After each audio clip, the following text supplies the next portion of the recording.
Ell li agradava molt el muntatge, el vivia molt.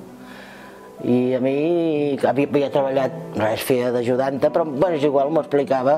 Treballés o no treballés amb ell, a vegades tenien converses d'aquestes i parlava dels russos i de l'Eisenstein, que era un gran geni del muntatge. Tots aquests noms eren familiars a casa perquè ell en parlava, perquè ho vivia. Ell és un tècnic, és clar, però és un artista també, era un artista, perquè amava el muntatge i tota la fotografia.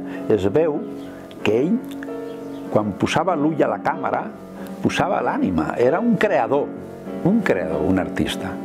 El que passa que no s'ha reconegut. Aquesta gent senzilla, aquestes minories silencioses que estan darrere de les pel·lícules, i si no és per gent, com havia dit, que muntava les pel·lícules, que sortia el seu nom potser en lletres petites, no hi hauria obres mestres.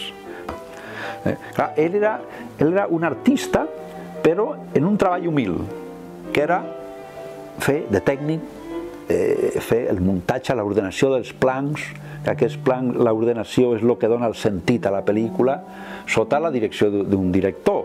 Però com ell havia sigut director de documentals, també sabia aconsellar el que era millor de muntar això, i li feien cas perquè tenia prestigi.